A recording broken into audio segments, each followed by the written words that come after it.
Selamat pagi Pak, nama saya Angelina dan saya berasal dari kelas 12 IPA. Pada pagi hari ini saya akan menjelaskan mengenai materi aborsi dan pergaulan bebas. Pertama-tama kita akan masuk ke aborsi terlebih dahulu. Nah, kita masuk ke pengertiannya dulu secara umum. Nah, aborsi ini disebut juga dengan pengguguran kandungan atau pengeluaran hasil kehamilan dari rahim yang dilakukan sebelum waktunya. Dikutip dari Ikatan Dokter Anak Indonesia, prosedur ini biasanya dilakukan sebelum kehamilan berusia 20 minggu atau saat berat janin masih kurang dari 500 gram. Jadi, aborsi ini didefinisikan sebagai pengeluaran janin dari rahim sebelum janin tersebut mampu untuk meneruskan hidupnya sendiri. Bila di atas 5 bulan, kandungan itu sudah ada tengkorak dan tulang, maka termasuk dalam pembunuhan. Kita lanjut ke macam-macam aborsi. Jadi yang pertama ada aborsi spontan atau alamiah, yaitu aborsi yang berlangsung tanpa tindakan apapun. Kebanyakan disebabkan karena kurang baiknya kualitas sel telur dan sel sperma. Yang kedua ada aborsi buatan atau sengaja, adalah pengakhiran kehamilan sebelum usia kandungan 28 minggu sebagai suatu akibat tindakan yang disengaja atau disadari oleh calon ibu maupun si pelaksana aborsi. Yang ketiga ada aborsi terapeutik atau medis, adalah pengguguran kandungan yang dilakukan atas indikasi medik. Sebagai contoh, calon ibu yang sedang hamil tapi mempunyai penyakit darah tinggi atau penyakit jantung yang parah yang dapat membahayakan baik calon ibu maupun anak yang dikandungnya. Nah, terapi ini semua atas pertimbangan medis yang matang dan tidak tergesa-gesa. Kita masuk ke dampak dan resiko aborsi. Yang pertama ada faktor janin.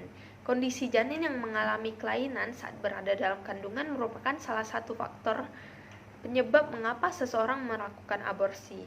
Kelainan tersebut dianggap akan mengganggu hidup sang anak, misalnya kelainan genetik pada anak, cacat fisik, dan lain-lain. Yang kedua, faktor kesehatan ibu hamil. Kondisi kesehatan ibu hamil juga merupakan faktor penyebab dilakukannya tindakan aborsi. Misalnya ibu hamil memiliki penyakit kandungan yang membahayakan nyawanya. Yang ketiga, ada faktor lainnya. Nah, faktor lainnya itu misalnya faktor ekonomi, faktor sosial, faktor psikologis ibu hamil, dan lain sebagainya. Kita lanjut ke dampak dan resiko aborsi.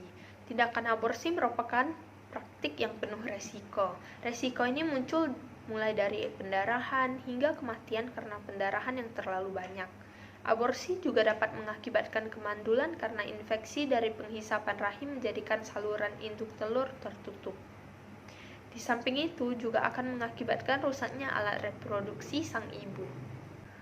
Kita lanjut ke aborsi menurut pandangan agama Buddha. Aborsi dalam pandangan medis maupun agama adalah satu, yaitu identik dengan pembunuhan.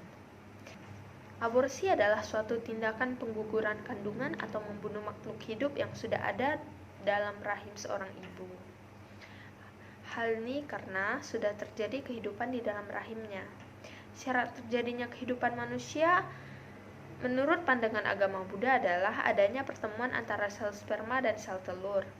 Pertemuan tersebut terjadi pada masa subur dan adanya kesadaran penerus dalam siklus kehidupan baru yang merupakan kelanjutan dari kesadaran ajal yang memiliki energi karma. Oleh karena itu, jika dilakukan aborsi berarti melakukan pembunuhan makhluk hidup.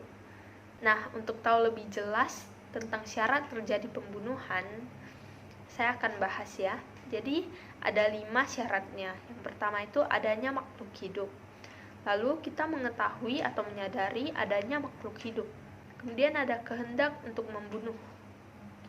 Lalu ada usaha untuk membunuh. Kemudian makhluk itu mati karena tindakan pembunuhan. Kita masuk ke pergaulan bebas. Ya, kita masuk dulu ke pengertiannya.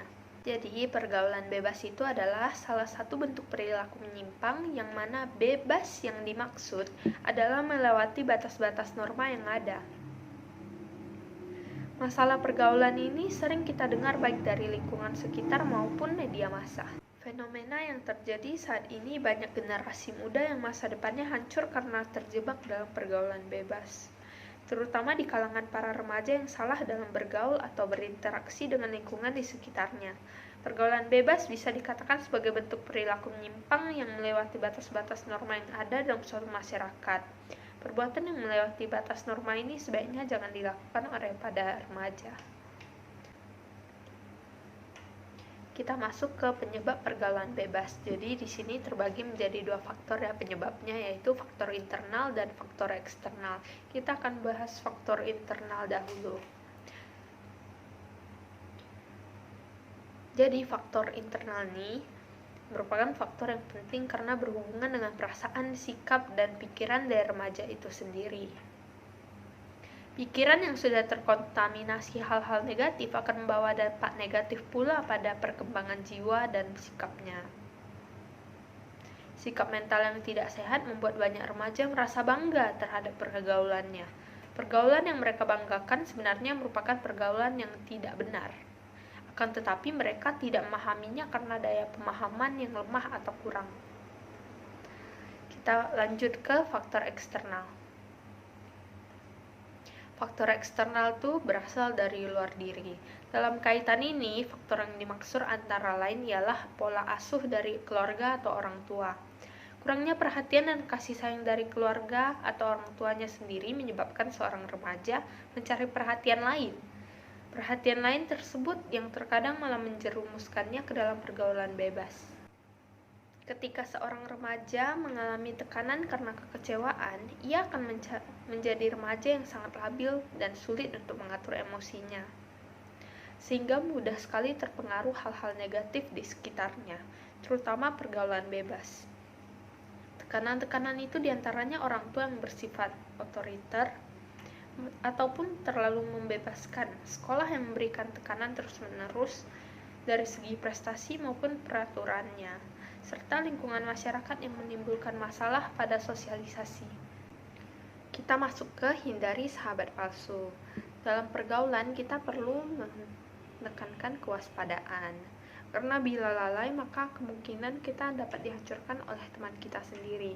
Maka kita harus pandai memilih teman mana yang baik untuk kita. Buddha membabarkan bahwa bersahabat dengan orang-orang jahat dapat menjadikan seseorang tergelincir. Jika bersahabat dan bergaul dengan orang-orang jahat seperti berjudi, minum keras, keluyuran di waktu malam, baik di alam ini maupun di alam kehidupan selanjutnya, kehidupannya akan mengalami keruntuhan yang menyedihkan. Kita masuk ke akibat dari pergaulan bebas. Berikut ada beberapa perilaku menyimpang di kalangan remaja serta akibatnya. Yang pertama, melakukan hubungan seksual secara bebas yang mengakibatkan kehamilan remaja dengan tingkat risiko yang tinggi. Yang kedua, penggunaan narkoba dan obat-obatan terlarang yang dapat merusak kesehatan. Terakhir, kita masuk ke jalan keluar dari pergaulan bebas. Nah, berikut adalah solusi yang akan kita bahas. Yang pertama, kita perlu menanamkan nilai agama, moral, dan etika. Yang kedua, pendidikan yang diberikan hendaknya tidak hanya intelektual tetapi juga mengembangkan emosional remaja. Yang ketiga, pendidikan dan penyuluhan seksual. Yang keempat, pengawasan dari orang tua di rumah dan guru-guru di sekolah secara intensif. Pada dasarnya, semua solusi atau upaya pencegahan yang telah diuraikan sebelumnya tetap tergantung dari diri kita masing-masing, para remaja, untuk mau melakukannya atau tidak. Jika pada para generasi muda menginginkan perubahan, sebaiknya mereka memiliki arahan untuk melakukan hal yang memang patut mereka lakukan. Itu semua kembali pada diri setiap remaja masing-masing dan juga dukungan dari lingkungan, baik keluarga, masyarakat, maupun sekolah. Sekian penjelasan dari saya, mohon maaf apabila ada salah kata. Akhir kata saya ucapkan Namo Sang Hyang Adi Budaya Namo Buddhaya.